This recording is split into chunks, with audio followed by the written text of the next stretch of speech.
Hello, everybody. Welcome to From the Sidelines. My name is Noah Tyree, and I'm here with Chad Davis, Devin Davis, and Josh Duvall. How's it going? How's it going? And today we're going to talk about some sports. Feel free to follow us on our Instagram and Twitter at the FTS Pod. Don't forget to subscribe to our iTunes, Spotify, and YouTube accounts, and send in questions or comments to us at theftspod@gmail.com for our mailbag segment. All right, so guys, do you remember when Noah said that the Bucks were dominating the Eastern Conference Finals? Oh, I vividly remember that. Yeah. Really? Yeah. What did he say? Was it like, what do you think about the Bucks dominating the series? Was that what he said? Okay. Yeah, he definitely used the word dominate. Okay. Noah, why don't you tell us how you feel about that? Okay, so let me just go ahead and apologize to the fine city of Milwaukee, Wisconsin, because I am sorry that I jinxed any hope of you going to the title game. And you deserve better than that, especially this season after the year Giannis has had. That's honestly all I can say, because I feel pretty bad. I'm sorry. I'm calling it now. Next year, Giannis is going to come out even better, and he's going to put up better stats like around the board. Oh, yeah. He got a lot of experience for this, and that was the thing that he really lacked so far, so... And if he works like really hard this offseason and gets himself a good shot, oh man, he's going to be insane. He's going to be a force to reckon with. He already is, but if he gets a three-pointer, dude, shut it down. Giannis is going to be MVP for years and years to come. Absolutely. That shot is the only thing he's ever lacked next to experience.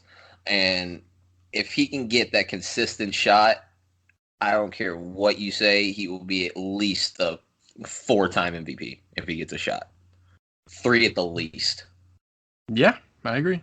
What do we think changed from games 2 to games 3 through 6 that allowed the Raptors to kind of gain control of the series and eventually win 4 in a row? Well, they shut down Giannis in a way that no other team could. And they just forced him to shoot, and that's all you had to do. And sent him to the foul line more times than he was comfortable with. It was something to watch. It was almost Haka Giannis-like, really. So I'm also going to say that Eric Bledsoe was booty. Yeah, you can't play 30 minutes and only get 8 points in the playoffs, Eric Bledsoe. You let down the blue blood of Kentucky. I hope you know that. Yeah, that extension that he signed a few weeks before the playoffs is looking... Yikes, 4 years, $70 million is not exactly what you want for a guy that can't play in a playoff series. He looks so frightened when he takes shots, too. He needs to learn how to shoot more comfortably. He's just like he freaks out if he shoots more than a 15-footer. Yeah, he's always been more of like a slasher. I remember back when he was on the Clippers at the very beginning of his career, people were starting to call him a mini LeBron just because he's small and he's really built and he's really good at driving. Obviously, he's nowhere near as good as LeBron, but he had similar aspects of his game. I also thought another problem with Milwaukee was Chris Middleton. He's another guy on the team that went over 30 minutes and only scored single digits. Had he didn't do that game 5, he would have had a triple-double, and I don't think this series would be the way it is. He was very inconsistent throughout, and I think he honestly knows that. I will give credit to Brook Lopez, though. He was one of the players for the Bucks that stepped up throughout these Eastern Conference Final games.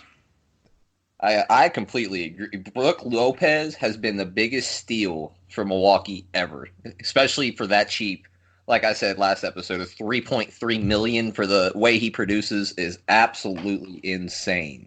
He actually had a great year for them. So, like this year, he had more blocks this season than Kevin Garnett ever had in one season, and made more threes than Kobe Bryant ever made in one season. Brook Lopez did. And this is like years after his prime, too. Absolutely. That tells you how Mike Budenholzer runs his system, really. And it tells you how bad of a general manager Magic Johnson was for letting him walk in free agency. Oh, yeah. Well, I guess we're thankful that he stepped down. One factor that I think really changed for Toronto as the series went on was the fact that their bench depth kind of stepped up and took advantage of the poorest Bucks defense. They had players like Norman Powell and even Fred VanVleet, who I don't think is as good as Kyle Lowry, but step up and kind of contribute off the bench even when Danny Green was struggling, and kind of took his minutes. And I kind of think that the role players really made a difference throughout the series. Yeah, and back to what I said last episode about how big winning that game 3 was. It kind of swung the momentum of the whole series, considering the Bucks didn't win another game after that. And it seemed like the Bucks just never bounced back from that game. And it was more of a mental thing to me, because if the Bucks obviously go up 3-0, the series is almost over because they just have to win one more game. Whereas if it's 2-1 and you have another home game to tie the series up, it's just a huge swing. And I think that's what changed the series to me. Another thing that I thought really shut down Milwaukee after that game 3 was the way Kawhi's defense affected him after the while, because when Giannis shot in the regular season, he shot 58%. And when Kawhi guarded him this series, he only shot 35%. And I think that speaks to Kawhi's length and his lateral quickness and the way he can put defense onto one man. Like, it's almost like you can't even move when he's guarding you. Yeah, one thing I really like about Kawhi this series was his hustle. Like you said, with his defense, he was really staying at Giannis and going after him every possession. And also on the boards, he got 17 rebounds in Game 6, and that just shows his hustle and that he follows through with his shots and always goes for the boards and just keeps his team in every possession. Yeah, I think Kawhi definitely hit another level this year. I don't know if it was something about being traded where something in him clicked and he's like, oh, the Spurs don't want me anymore, even though he was technically the one that wanted out. But Right. It's probably just something that has to do with being traded, like, oh, I'm going to prove that you're going to miss me. I really think that Kawhi is a better fit in Toronto than he was with the Spurs. I just feel like, he's absolutely 100% the guy in Toronto. The fan base is just insane there. They're like really behind him. His team is really solid and he's playing like an MVP constantly. I just think he's a great fit. So do you guys think he's going to end up staying, or what do you guys think is going to happen with Kawhi? Well, I just want to say that he was a major upgrade from DeRozan. Well, DeRozan's still good. It's just Kawhi is the claw. Like he's almost uncomparable. Speaking of him, I don't know if we would be saying that if DeRozan didn't have to play LeBron all those years. I feel like DeRozan, if he didn't have to go through LeBron, we would have already seen Toronto in the finals. I don't know. I don't know about that. I don't know about that either. Even if DeRozan was still on the team this year instead of Kawhi, he'd have to go through Giannis just like Kawhi did. And I don't see DeRozan keeping up as well as Kawhi did. That may be fair. But at the same time, say last year how they got swept by Cleveland, do you think they'd get swept like that or even beat like that if it wasn't LeBron? Because I guarantee you DeRozan wouldn't. I guarantee at least he would have made one final. I feel like if Kawhi's team played that LeBron team, then Kawhi's team definitely would have won. That Cavaliers team was terrible. The roster was actually like horrible. LeBron James and a bunch of dudes. Jeff Green won them a Game 7 in Boston. Boston fans literally have to deal with the fact that they lost to Jeff Green, and now they can't even make it out of the first or second round. Yeah, I'm going to be honest. I don't even know who Jeff Green plays for this year. Is it the Grizzlies? That was about to be my guess.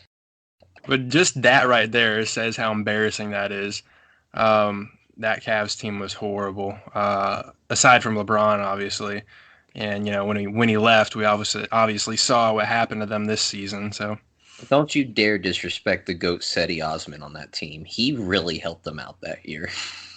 Mm-hmm. Yeah, he really did. Can't forget the other GOAT. Jordan Clarkson, Rodney Hood, Tristan Thompson. The big three. Colin Sexton. Chad. Colin Sexton's on the team this year. We're talking about last year. Anyway, enough of that. Back to the original question. I think Kawhi was definitely going to leave. But now, seeing how the way that this year has gone, and that he's the guy on this Raptors team, has a solid team around him, and that they've made the first ever finals in their franchise history, I think he has a good chance of staying now. I really do. I want him to stay because like that Toronto like fan base is so supportive, and it's like one of the best fan bases in the NBA. He gets to represent like all of Canada, and like he's doing an amazing job. He's got the support, he's got the teammates, he's got the coach. I don't see why on earth he would leave. And like although he, never smiles, he seems pretty happy there. No, I've seen more press conferences of him smiling this playoffs with Toronto than I ever did out of the whole career he had in San Antonio. Exactly. Like he actually has the slightest smirk in Toronto when he just had a straight face in San Antonio. Plus, they're offering him free housing and free food just to stay. Ooh. Yeah, 'cause he definitely needs that. Yeah, like, I don't care. Because the millions of dollars he makes won't support himself. Well, even with millions of dollars, you're not going to take free housing? Oh, yeah, definitely. I would, yeah. Yeah, exactly. Like, they are treating him like he has built his own identity in Toronto. And they're repaying him for doing that. But yeah, it's funny because when he does post-game interviews and stuff, you can tell whenever the interviewer starts praising how he played, he'll like crack a smirk for half a second, but then realize that, oh, he can't be smiling. He has no emotion. So it'll just like quickly vanish. And he's just like, oh, yeah, it's whatever. And yeah, with the impressive play of Pascal Siakam, the way he's improved over the course of this year, if he keeps improving over the next few years, Toronto's got some really nice building blocks for the future. And I think Kawhi should see that and should stay. They're a relatively young team aside from like Marc Gasol, but even without Marc Gasol, they could just slide in Serge Ibaka to that center spot or even move Pascal to center. So they have a lot of variety and a lot of young talent, and Kawhi's still young. I'd say he's in his prime right now, but I think his prime's going to last for a while just because his prime came so early in his career. I think it'd be a very smart decision for him to stay. Yeah, and I also want to commend the efforts of Nick Nurse. He did something Hall of Fame worthy coach of Dwayne Casey couldn't do, and that's get past the Eastern Conference Finals. Asterisk with LeBron. You're exactly right. But I do want to give credit to Nick Nurse. He was able to take this team farther than anybody else could, and he was able to show them that they can actually do this. And I also want to commend him for being able to work with Kawhi. Not saying that Greg Popovich didn't, but being able to handle the shyness and the way he just wants to work and not really get in his way about emotional things, that's very commendable. I'm going to add another asterisk there to add on to LeBron, except I'm going to say, but with Giannis. Okay, you just put me in hush mode. I mean, well, okay, I kind of want to talk about this for a second, but think about like this Bucks team with Giannis. Do you really think that that Cavaliers team last year with LeBron is better or worse? No. Worse. No, way worse. Exactly. That's why I think it's more impressive that he went up against Giannis and defeated Giannis in that Bucks team. I just feel like LeBron is just LeBron. And he is LeBron. Indeed, he is. He's definitely LeBron. But he could just like single-handedly just demolish teams by himself. Now, not that he can do that anymore because he's like 34 years old. And not in the playoffs. And Giannis is still kind of young. So I don't know if it's exactly the same thing, but yeah, it's still impressive though. Well, let's not act like this isn't the same man that stopped Miami and LeBron from getting a three-peat. Even though LeBron averaged, I think, 28 that series, he held LeBron to a complete minimal to what he could do. and on his own could shut down the offense of Miami. Yeah, I mean, at that time, he was only 21 years old, so that just shows all the progression he's made and all the talent that he has. And he's in his prime right now, and he's got a few years, even more than that, left of his prime. And if he keeps getting better, he could win himself a couple or even a few MVPs. Absolutely, absolutely. All right, I'm gonna sit Jokic in the back of the train for a second. How is Kawhi not won an MVP? Because he did not do this in the regular season. He sits out too many games. He Yeah. rests too many games. He only played a few more games than LeBron did this year, and he wasn't even injured. I feel like Kawhi is the guy that needs to just win the MVP just one random year. Well, he already has a Finals MVP, so he has a chance to get another. Speaking of possibly winning another one, what do you guys predict for the finals? Warriors in 4. All right, moving on to the next subject. Hey, no. No. Back up. There's no way the Warriors are winning 4. This is the first. Okay. No, right. Let me go. I'm on to something. This is the first time the Raptors are in the NBA Finals. They're not gonna go get swept. I promise you that. They will fight their butts off, and the Warriors aren't gonna have Kevin Durant the first few games. He's already ruled out for game 1. So I really hope the Raptors win. Maybe I'm just being like too hopeful. But what Noah said about the Bucks last week, if the Raptors are the ones that pull this off, I will do everything that Noah said he would do with the Bucks. Is that so? Do we quote that on podcast? I'm going to second that. I'm going to join you in that, Chad. Okay. I'm being very optimistic, but I really, really, really want the Raptors to win. Yes. And I think they have a good chance with the way they've been playing. Kawhi locked down Giannis. I think he can lock down Kevin Durant if he can lock down Giannis. I mean, Kevin Durant's better at shooting the ball than Giannis. But Giannis is just so lengthy. He's 7 feet tall. He's got a massive wingspan. If Kawhi can shut him down, like even while going to the basket, I think he can shut Kevin Durant down as well. The only thing I don't really think that they have an answer for is Steph Curry. I just don't think that Kyle Lowry or Fred VanVleet are even remotely close to Stephen Curry's abilities, and I don't see them keeping up. Yeah, that's the one thing that scares me.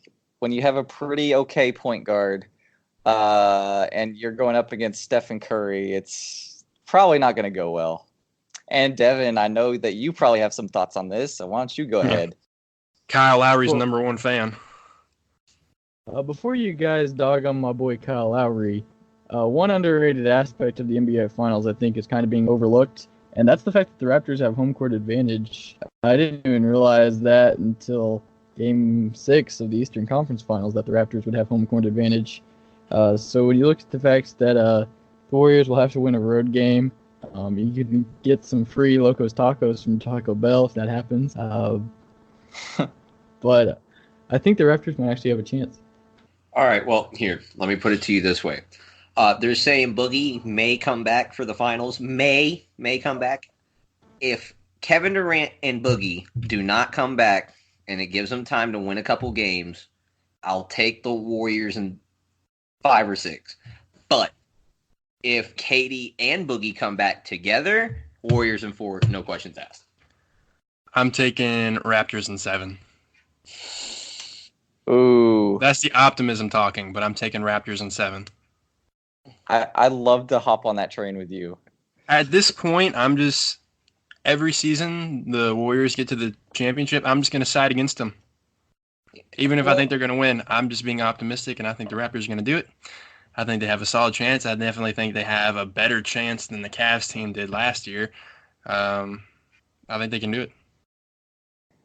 I'm going to take the smart money and go Warriors in 5. It's not that I don't want the Raptors to win.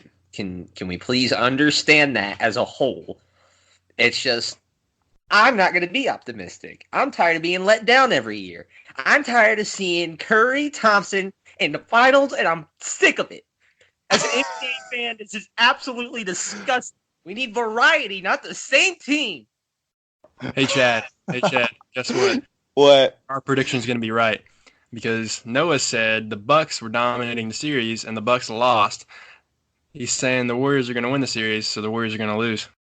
They are going to spread their butt cheeks right over the Raptors, and we're never going to hear from them again. That's the bottom line, and I hope they win it all. All right. Here's where I'm marking my words down. I'm going to give the Raptors. They probably split games 1 and 2. They take one on the road in Golden State, and then Kevin Durant comes back for Game 4, and then the series goes back to Toronto, and the Raptors win in 7. That's what I'm going with. I'm agreeing with that. I'm doing it to myself. I'm gonna hate Raptors myself in later, 7. but Raptors in 7, buddy. Let's ride the train. Raptors in 7. Yeah, I'll ride it with you. You all can catch me on the caboose of the train having a cup of tea because I'm not riding this with you. Well, me and Chad are gonna ride straight to Toronto. We're going to Canada, and we're gonna win in 7. I hope and honestly pray you all have to paint your face. Okay, I'll do it. Hey, I'll do it. Anything for the Warriors losing. But Noah, if you're on the caboose, aren't you still riding the train? Hey, there you go. Yeah. That's right. Good point. Okay, well. I think you guys are forgetting one aspect with the Raptors, though. They have to overcome the Drake curse, and I don't know that that's possible. Hey, they made it to the finals, though. Yeah, that's exactly what happens. Hey, It's the championship game, and then you collapse. hey, this is the Raptors' year. The curse will be broken. First time in the finals in their franchise history. They're doing it. I'm calling it right now. Let's do it. Yep, Toronto's gonna win, and that curse is gonna turn into a blessing. And Drake's a UK fan, so that's gonna work out. That's gonna work out for us too. It's just gonna flip the curse. Curse is gonna be a blessing after this because Toronto's gonna win in 7. I honestly hope Drake does jumping jacks in front of the Warriors bench the whole game. Please. I hope he gets in Draymond's face the entire series. Absolutely. Wait, so speaking of that, what are your guys' opinions on that? Because that's been a bit of a controversy that Drake has been like into the game, like literally on the court in the huddles. If you are an ambassador of the team and pretty much an ambassador for your country as a whole, I think that's a whole different level than just a fan. Especially when he donates the money that he makes from his albums and his music to the franchise itself. I think if you do that, then you have no problem. You do whatever you want. And he paid for like one of their new facilities too, didn't he? I'm pretty sure he did. Yeah, he's just having fun. Let him have his fun. I like it. It's entertaining. Yeah, it brings life into the finals that the Warriors are going to suck out. I disagree. You mean the Raptors are going to win in a Game 7 thriller? Exactly. Smart man, Jed. Enough of that. Well, why don't? Well, you got this amazing point guard in Kyle Lowry. Apparently, he's so great. Why can't he lead him to the victory? Because I'm gonna take the best shooter of all time over, in fact, any point guard in the league. Thank you very much. Yeah, but Kyle Lowry has the plus minus of like 15. Since Devin's the man with the plus minus stats. But yeah, speaking of plus minus stats, Fred VanVleet had a better plus minus, and this is for Devin. Devin loves plus minuses. This is all for him. He had a better plus minus than Kyle Lowry in every game during the Bucks series, except for Game 3. And specifically in Game 4, I think it was, his was plus 28, and Lowry had a plus 0. Yeah, when you're playing against the Bucks' second team that consists of players like, Sterling Brown, George Hill, Pat Connaughton. Is Sterling Brown even in their second team?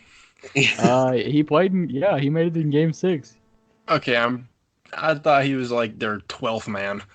Or wait, that was actually Game 5, my bad. But point stands.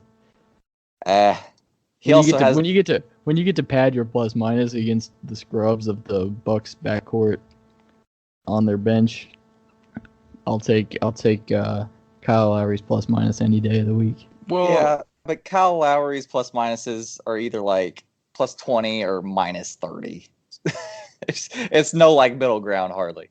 Yeah, Not to mention- the team goes as Kyle Lowry goes. not to mention he played against Eric Bledsoe, and Eric Bledsoe had a pretty bad series, so you'd expect Kyle Lowry to have a better plus minus than what he had. Eric Bledsoe is still an All NBA first team defensive player, though. And speaking of all NBA teams, let's I'm gonna go through the all NBA first team real quick and let's get our thoughts. All in order: Stephen Curry, James Harden, Paul George, Giannis, and Nikolai Jokic. Your boy. Yeah, let's go. You love seeing Jokic on first team All NBA. Well, personally, I would have put Kawhi over Paul George for first team, but Can't relate. I would not. No, not at all. That's a hot take. I mean, obviously Kawhi is having this nice run in the playoffs, but throughout the regular season, Paul George had better numbers. yeah. Kawhi only played in 60 games. I have a hard time rewarding a player that just chooses to sit out games. Yeah. One thing I think was a close call was that center position. I know Definitely. Jokic is your boy, Chad, but I feel like Joel Embiid was also deserving of first team. Well, yeah, he's also deserving, but the voters voted, so what are you gonna do? Joel, I don't know. He might be too clumsy to be on first team. I don't know if he can even handle being on there. He'll get hurt before he can make first team. Hey, how many times did Jokic look at a phone on the bench? Oh, that was a good one. That one's a good one. Was it a good one, though? Because that was literally nothing. No, you're right. It was Amir Johnson's phone, and he looked over his shoulder. Well, we already talked about that, so. Yeah, I feel like Joel Embiid could be first team. I think they're both worthy of it, so could go either way. But good for Jokic. Obviously, Giannis is going to get it. Obviously, Harden is going to get it. Obviously, Curry's going to get it. I think they were all locks because, Curry's definitely the best point guard. Harden's definitely the best shooting guard. Giannis is definitely the best power forward. It's almost weird because I feel like they got it right, but then you look at the second team, you see the likes of Kevin Durant, Kawhi Leonard, and Joel Embiid, and those are first team guys too. I don't know. It's just like you can't really take any guy off first team though. It's just really weird. Yeah. I've actually got a problem. Well, not a problem, but I'm gonna bring it up with the second team. Kyrie Irving got that point guard position. Do you think it should have been Kyrie or Russell Westbrook? Well, I think Kyrie should not even have been third team, so I'm definitely going Westbrook. Ooh. That's I'm going a Westbrook hot too. take. I'm going Westbrook too, but Kyrie not even being third team? I don't know. I would have gone Westbrook. I would have gone Westbrook, but I would have put Kyrie on I would put him on the third team. Yeah, no, I'm putting Westbrook on the second team before I'm putting Kyrie. You know why? This man's averaged a triple-double for 3 years in a row, and it's going unseen, and it's criminally awful. Everybody just thinks he's a stat patter, but like this year especially, I think he kind of settled down and like accepted his role and let Paul George take over. Yeah, and he's still getting triple doubles even behind the MVP caliber Paul George. So He's just a hustle player. He's not a stat patter. He just always goes after the ball no matter what. And even though I wish he would get a better shot. Oh God, if he had a good shot, he'd be first team. I don't know. Maybe I'm just biased against Kyrie because he's. Who are you putting over Kyrie? Yeah, that's a good question because I also see Kemba Walker's on third team, and it can't get much worse than that.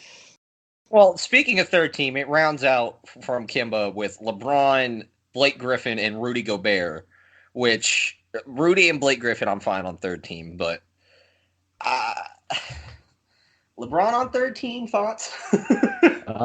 Give me LaMarcus Aldridge over LeBron for third team. When you think of the fact that the Spurs lost Kawhi, they were still able to take a step forward in the loaded Western Conference.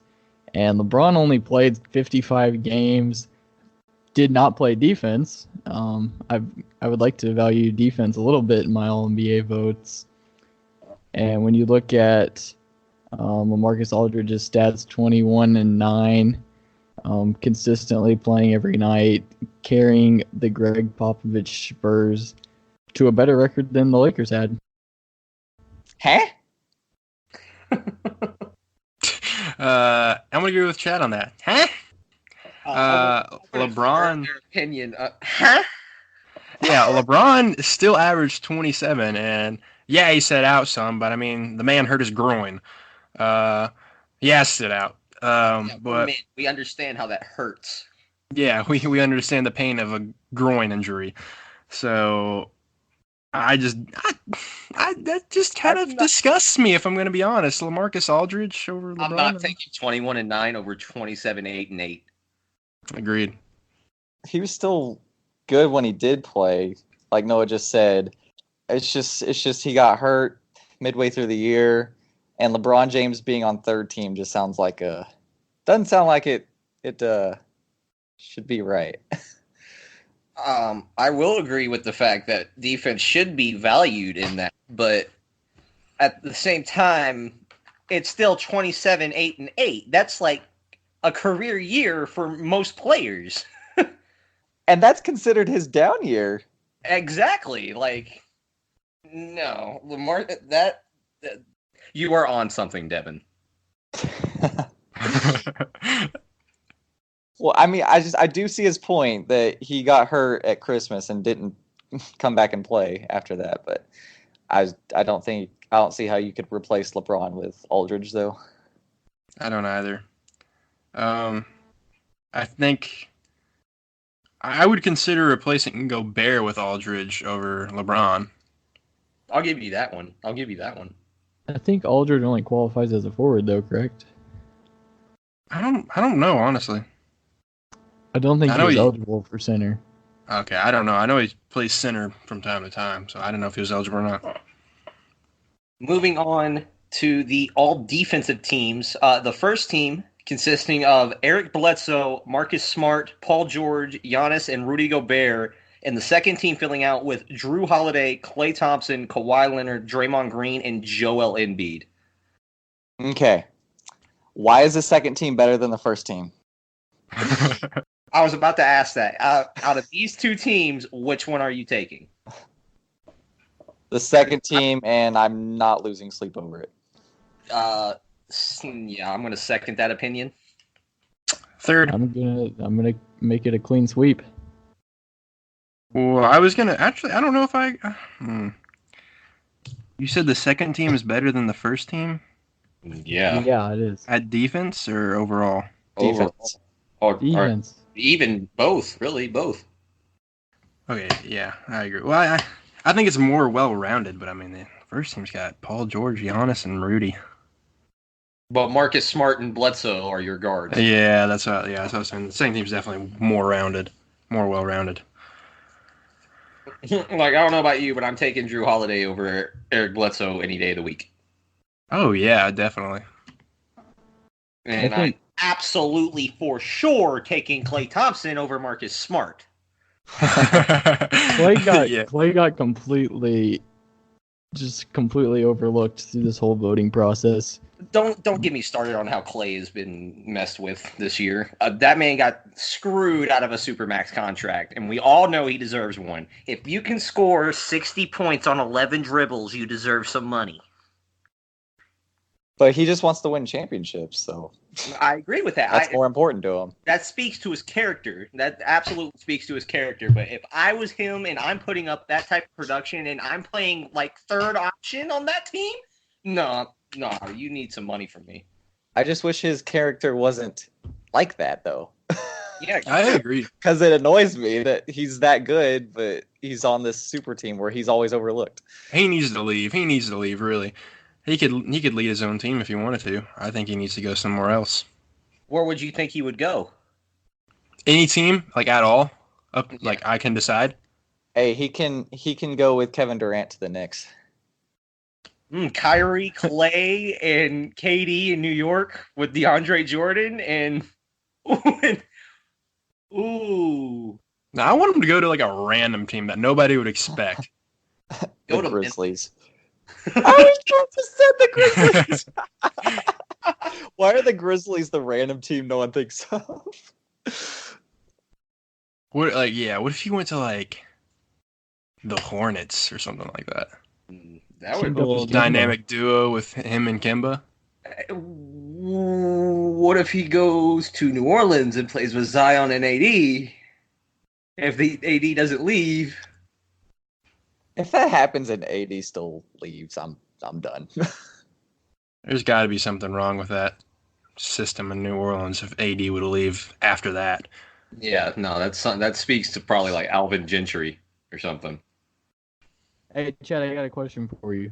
Yo, Which vote do you find more outlandish? Steph Curry for first team all defense or Robert Covington? Because somebody gets the right to put these players on their first team ballot, and honestly, they should have it revoked. well, I guess the more outlandish one would be Steph Curry, I guess. Definitely Steph Curry. Robert Absolutely. Covington's a great defender. Like he didn't get to play the whole season, but he's always been known for his defense. And I think if he did play the entire season, he'd get more votes than just one for first team. And he averaged better stats. Obviously, defense is more about just blocks and steals. I mean, just look at what Kawhi did on Giannis this past series. But he averaged more steals and blocks than Kawhi did. Yeah, he had 2.7 steals and 1.3 blocks. That's saying something. And if you got to play the whole season, I feel like you'd get a lot more votes. So, guys, the NBA Finals are coming up. Would you all want to go to a game? Like, I would if it wasn't in Toronto because I can't get to Toronto. Nor can yeah, I get to Oakland, but if I could, I would love to go to a game. Josh, how would I go about getting tickets to that game, though? you need to download SeatGeek right now. Go on there, use our code FTSPod to get $20 off your first purchase, and you can buy a ticket to one of those final games with $20 off using our code FTSPOD, which you should definitely do. And then when you buy your ticket, you can see the value in which you get. Yes, definitely. Each ticket has a picture, including a rank between 1 and 10 being good or bad. So you can see a picture of your view from the app, and you can know whether it's a good deal or a bad deal. I mean, you can't get any better than that. Look for the big green dots. Those are the good deals. And don't forget to use our code FTSPOD. All right, and that concludes another episode of the From the Sidelines podcast. I hope you guys are as pumped for the NBA Finals as we are. Hey, we are, because Raptors taking it. Me and Josh. Just end the podcast. End the podcast. I'm tired of hearing optimism. If you would like to send in your thoughts to who you think is going to win the NBA Finals, feel free to email us at theftspod@gmail.com or DM us and leave us a follow on Instagram or Twitter at theftspod. Bye, Have a everybody. good night.